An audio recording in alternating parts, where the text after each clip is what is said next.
Spider-Man 2, Enter Your Mom's House for a Lovely Dinner. Picks up right where the last game left off, meaning this isn't another day in the life of Spider-Man, but the same day. Even having a recap using the cutscenes from the superior-looking Dreamcast version, featuring a human-looking black cat. Previously on Spider-Man. After the recap, we get a mysterious figure entering Kurt Connor's lab, zapping the Doctor and his partner. Who could this electrifying man be? What the fuck? It's Electro! He's come to steal a harness that will amplify his power, making him a god. All he needs now is the heart of the ocean to power it. Meanwhile, Spider-Man is gallivanting across rooftops, and whoa, he's actually got webbing on his costume this time, like the Dreamcast version. So Black Cat should be hot now, right? Oh, she's even hotter.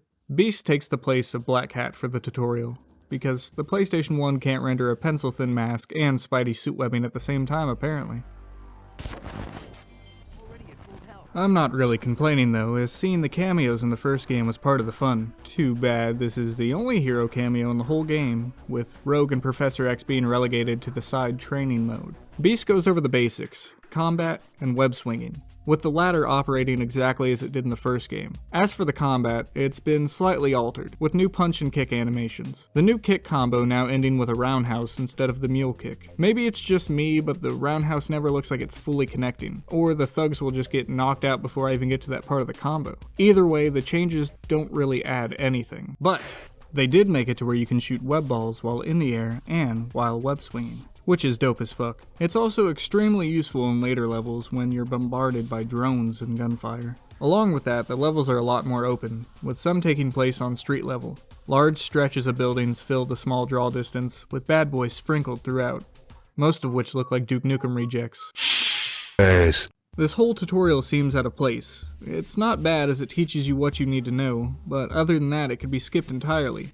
Once you beat it, you're just off to the next area. No tissue connecting the two. Whereas in the first game, the tutorial was taught as you made your way to the bank, making the tutorial itself a fun level that contextually leads to the next, while Spider-Man 2 Enter Sandman's tutorial exists in isolation. That's how this game feels as a whole, stuck in isolation, with characters and events just playing out for what feels like no reason. The first game's story may be simple, but it was concise in its execution, with each element of the story stemming from the inciting incident. Outside of Electro's goal to become more powerful, what's really going on? Why is Sandman helping him, and what does he get out of it? Same with Hammerhead and Shocker. Is it just to kill Spider-Man? Okay, whatever, but why is Beetle here? I really do appreciate using lesser-known villains, but Beetle just shows up to be like, "See you later, spider cunt," only for you to never interact with him again. Thanks, bye, bye-bye, bye, bye, thanks, thank you, bye-bye, bye. That audio clip was kinda weird, right? I thought so too, especially since this is where it happened. Thanks, bye, bye-bye,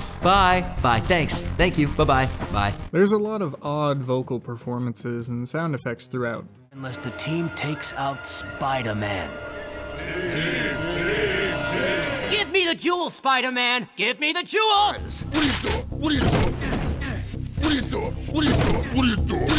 I actually like that one quite a bit. What are you doing? What are you doing? What are you doing? The voice acting's never atrocious. Some of it's funny even, if unintentionally. Though I did have this weird glitch where Spider-Man repeated lines from previous levels. Been trained for this. I kill me. Let's move on, shall we? Now where'd that train go? On top of that, they play the shitty stock music repeatedly. Our insurance policy. This lizard cutscene would almost be pretty cool if they didn't shoehorn that music in. Let me know you're okay. Relax! For me, this lizard boss fight was a pretty big deal. A 20 years in the making big deal. Out of all the Spider-Man games I'm going to cover, this is the only one I've never finished. When this game first came out, I stayed the night at a friend's house and we tried for hours to beat this boss to no avail. 20 years later, we finally did it. So, why did our 6-year-old selves have so much trouble with this?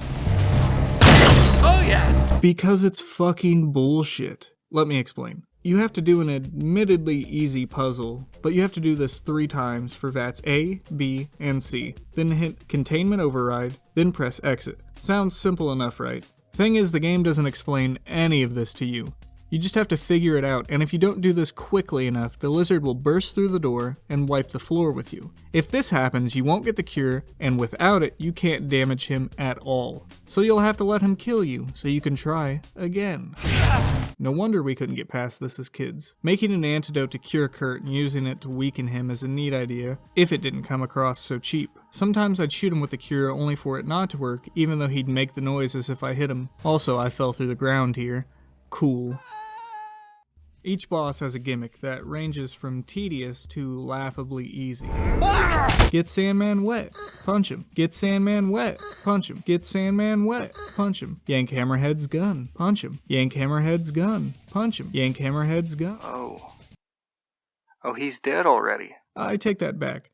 Maybe they're tedious and laughably easy. The worst offender being Electro himself. Being the title villain, he gets 2 boss fights, both of which are but. He did the same joke about 3 times already. I don't think it's funny anymore. Also, when am I going to play Scorpion?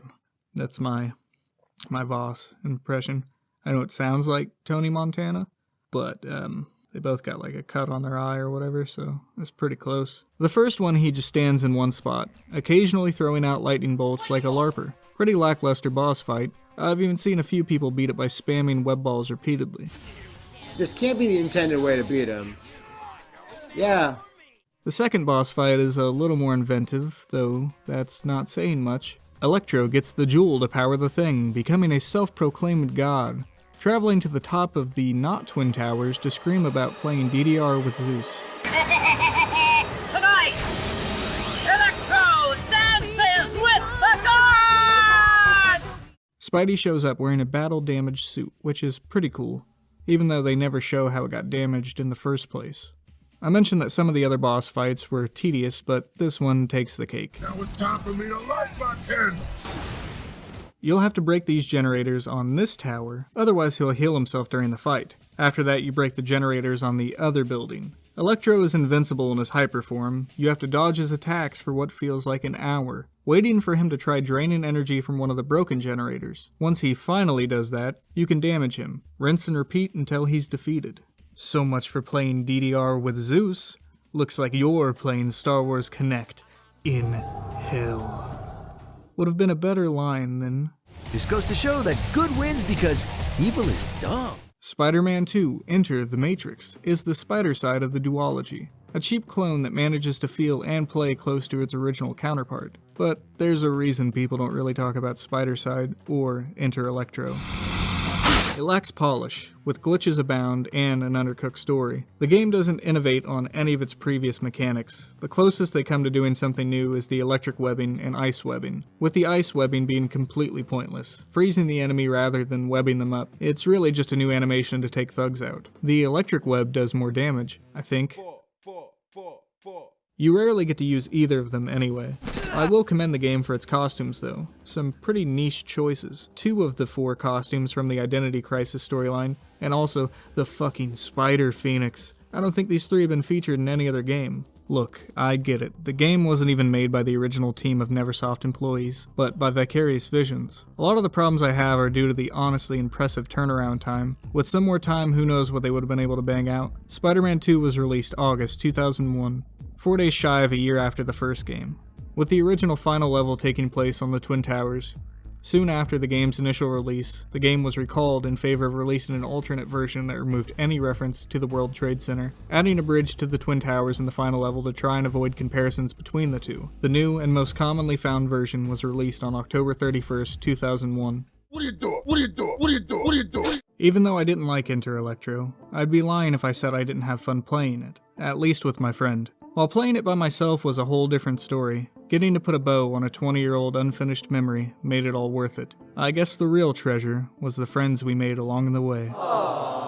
Spider-Man 2, Enter Electro, sucks dick. Thanks, bye, bye-bye, bye, bye, thanks, thank you, bye-bye, bye.